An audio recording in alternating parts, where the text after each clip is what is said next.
This is Theorem 2.7 and the center of mass, a presentation done by Team Euclid. First, we need a few definitions. A midpoint is the point that divides a side of a triangle into two equal segments. A median is a line segment joining a vertex to the midpoint of the opposite side. The centroid is the point of concurrence of the medians. And concurrent means that they intersect at a single point. Now I'm going to do Corollary 131, which says let U and V be the midpoints of AB and AC respectively in triangle ABC. Then UV is parallel to BC and UV equals 1/2 BC. First, UV is parallel to BC since AU divided by AB equals 1/2 equals AV divided by AC. Then triangle AUV is similar to triangle ABC by angle.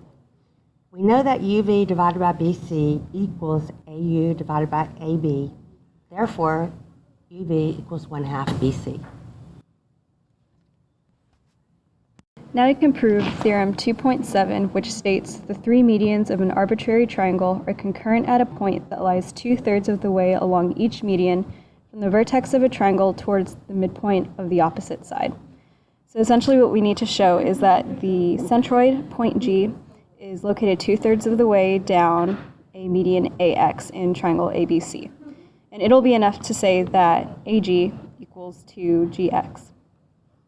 So when we draw a triangle ABC, we can draw our midpoints X, Y, Z, where X is the midpoint of BC, Y is the midpoint of AC, and Z is the midpoint of AB. By Corollary 1.31, if we connect midpoints X and Y, we can say that XY is parallel to AB, and XY equals 1/2 AB. Since XY is parallel to AB, we can say that angle BAG equals angle YXG, and angle ABG equals angle XYG, since they are alternate interior angles. Therefore, triangle BAG is similar to triangle YXG by angle-angle criteria. Hence, AG over GX equals AB over XY, which is equal to 2. Therefore, AG equals 2GX.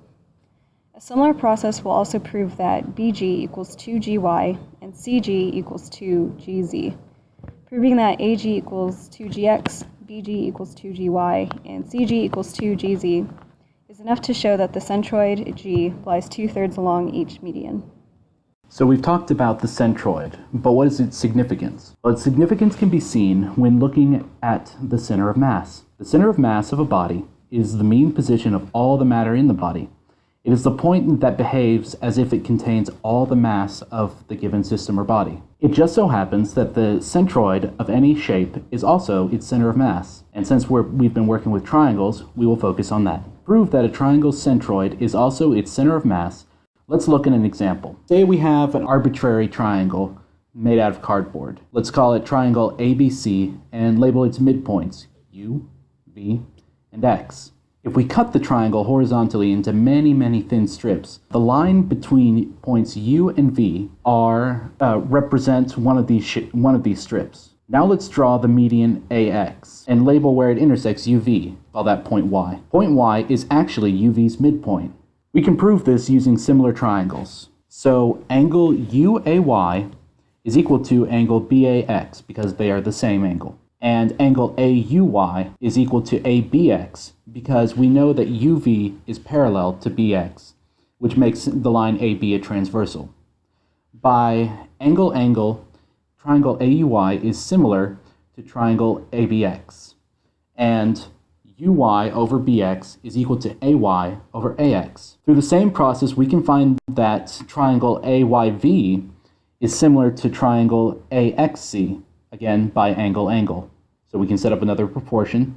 YV over XC is equal to AY over AX. Now if we put those two equations together, we get that UY over BX is equal to AY over AX, which is equal to UV over XC. Or in short, UY over BX is equal to YV over XC. So we can rearrange that into the following.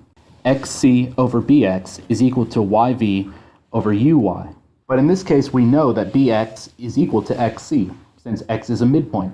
Therefore, yv over uy is equal to 1, which makes y the midpoint of uv. Looking back at the strip, it's clearly obvious that the center of mass lies on its midpoint y.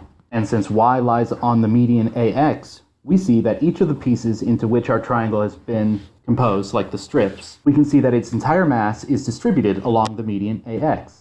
And so it follows that the point M, center of mass, is also on this strip. Now the same can be said about the other two medians, and they all meet at the single point, which is the centroid, and thus